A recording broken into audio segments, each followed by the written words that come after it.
Okay, for your Tier 2 resource, I have for you a small group that I absolutely love. This is my Blooming Friendships Friendship Small Group. So this is best for elementary students. I'm thinking like grade 2 and 3. This is right up their alley. So let's take a look. Of course, each week you'll have an outline with your ASCA standards listed there and an objective, and then the procedures that you're going to do. So in the first week, you're going to establish group rules. So during the very first session, you're going to establish the group rules, and then you'll refer to them in all the subsequent sessions. So you can have the kiddos come up with their own rules. I have a blank sheet for you there, or you can use the sample rules that I've created. I usually like to have some rules in mind that I want to use, but I make the kids think it's all their idea. So for example, if they say something like no hitting or no tattling or no kicking, they'll kind of get into the series of just saying no, no, no. So then I'll say, oh, you're right. Those are all things that remind us to be respectful. And then the actual rule will say be respectful. So you can guide these as you like. I love to incorporate participation and confidentiality. I even think the littlest learners can learn confidentiality, and you can even have a simple what you say in here stays in here motto. I even like to review these every week, and then the kids are like, oh, I know what confidentiality means. They get real proud. Now, I also include a feelings check poster that you can use with students. So just a few tips when you're doing feelings check. I recommend that you model this for students each week. So, you can start by saying how you feel and why, and be honest. This is a good chance for you to demonstrate that adults have all kinds of feelings. No feelings are bad feelings, and you get to be a little vulnerable with them, which builds trust. So you want to model. You also want to use that consistent sentence structure. I am feeling blank because blank. This way students know exactly what to say. And then you can use the sheet available for reference. Or if they're struggling, you could maybe do a 1 to 10 scale. But I do think naming the feeling is ideal. Now, because it's the first week, we're doing a get to know you coloring sheet. So this one's fun. The group's going to stand up and kind of walk around the room trying to find other people who these statements are true for. So for example, the kid's going to hold their paper and walk around the room and say, oh, hey, Erin, do you have a sister? And if Erin has a sister, then she can color in the picture and put some initials on the sister one. So they're getting to know each other while filling these out. So then they can go to someone else. Oh, do you play soccer? And they're like, no, I don't play soccer, but I've been to another state. Awesome. Can you color in my sunshine? So it's just a really fun get to know you activity. Icebreaker. Then you'll move right along into this self-assessment. So this is where we'll assess students' friendship skills pre-group. So remind them there is no right or wrong answer here. It's just a way for us to kind of gauge where they're at. Be sure to get their name and date on this paper because you want to make sure that you remember which is the pre-test and which is the post-test. A couple ways to do this with the little guys. You can read the questions out loud to them and have them circle the answers, or you can, sometimes I'll put this on a clipboard and have the kids come over one-to-one to me on the couch while the rest of the group's doing something else, maybe playing a little game or something, and I'll ask the kids the question and then they tell me yes or no. So that is week 1. Now week 2, the focus is on how to make friends. So you're going to start with your group rules and feelings check like you always do. And then you're going to go into this seed sort game. So you're going to print out those 2 seed bags and lay them on the table, and then print out and cut the seeds. And the kids are going to sort the seeds into if these are good seeds for making new friends or bad seeds for making new friends. So for example, listening to them, that is a good seed for making a new friend. Ignoring them, that's a bad seed. You're probably not going to make a friendship that way. So have the kids sort them and then discuss. Then they'll complete a worksheet. So this one, pretty simple, my seeds for growing a new friendship. So this is a reflective task. After they've done the seed sort, they can think about 3 seeds that they want to try to make new friends. Now again, if you're doing this with the little guys, spelling may be a challenge. So you can keep these seeds out and visible so they can just choose 3 to copy down onto their page.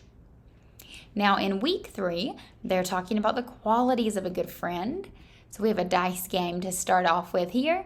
So you're going to cut and assemble this die. So you can cut it out and just, use those tabs to make a paper one. I recommend using a little thicker paper is better. Or I've seen people do it where they have, like on Amazon, the big die with the clear sides, and you could stick them in there. So you have a few different options here. But the students will take turns rolling and answering the questions. And then they do this friendship flower petals craft. So here they're going to cut out the flower and stem and glue it to a sheet of paper. But you don't want to glue those petals down, because underneath each flap of the petal, they're going to write a quality of a good friend underneath. So honest, helpful, kind. And again, you can brainstorm some together and write these on the board, so then they can copy the words. This helps with spelling. Then you can, after the craft, have the students present their words to the group and see maybe people have different things, maybe people have the same qualities. Then for week 4, it's talking about how to maintain and keep those friendships, nurture them. So there is a worksheet here, and you want to talk about the analogy of the sun, the soil, and the rain. So start off by having a conversation about how plants grow and what's needed to nurture those. Remind them that you can't just plant a flower and then not do anything, or it'll die, right? So, talk about that conversation with them. See, ask if anyone's ever had a garden, or if you want to make it really interactive, you could have a plant in the classroom during this group, or in your office during this group.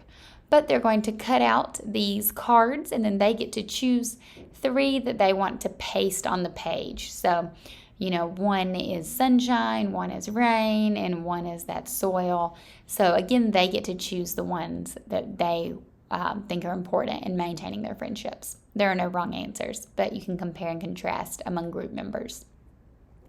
Then in week 5, we're going to teach them about conflict resolution and how to use those I statements. So there's a few activities here. Remember, each week you're always doing those group rules and feelings check to start the group. I always recommend sitting in a circle. At a circle table is probably best.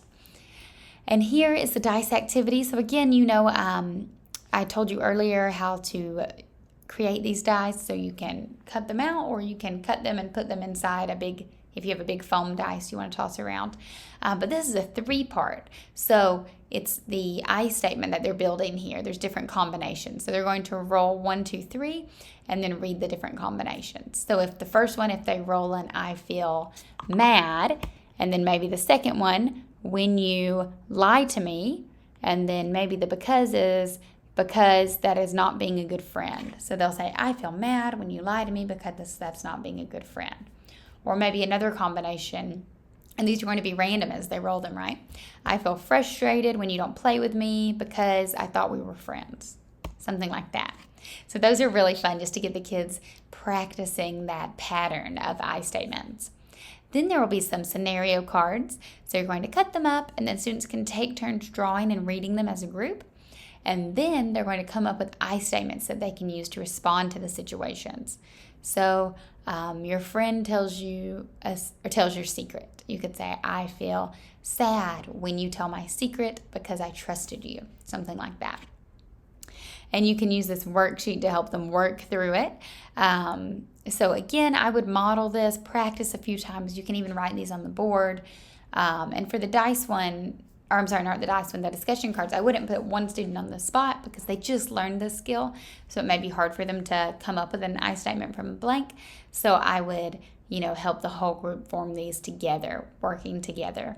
And then they get to fill in the blanks on their sheet here. So I usually write this template that's on the worksheet on the whiteboard, and we work through quite a few examples together and before it's their turn to fill in the blanks. So on the dice game, we're focusing on the 3 different parts, but on the worksheet, I like to focus on the 4th one. That's the next time, please. And that's where you're requesting for help for the next time. Or so I feel upset when you lie to me because I thought you were my friend. Next time, please be honest. So you're asking them, you're not only telling them what you don't like, but you're asking for what you do want. And then week 6, we're going to wrap it all up. This is the closure final week. So again, group rules and feelings check. And you're going to do these kindness flower pots. So the students will write their name on the flower pot. And then they're going to cut out the flowers. They can color these. And they're going to write a compliment or something kind on each flower and put them in other students' pots. So the students will leave with their flower pot filled with compliments from their classmates, right? So, and another way, it's kind of small to write on these. So if the kids are having a hard time writing, like physically holding the pencil and getting it in there small, like with the motor skills, you can color these and then kind of have a key. So like you could color the daisy yellow, and the daisy means you were smart, and they can go around and put that daisy in other kids' pots. So it's just a fun way for group closure and to compliment other group members, which is practicing friendship. Then we have a final How I've Grown reflection worksheet, and that's where they can share how they have grown since the beginning of the group. So you can talk about how they are like a flower and they have bloomed and grown as they've practiced friendship skills, and they can maybe write 1 or 2 sentences on what they have learned about friendship. Then you want to wrap it up with that self-assessment. So these are those same questions, but this will have a different date so you can track how they have progressed since being in the group. Okay, guys, I hope your kiddos love this one as much as mine did.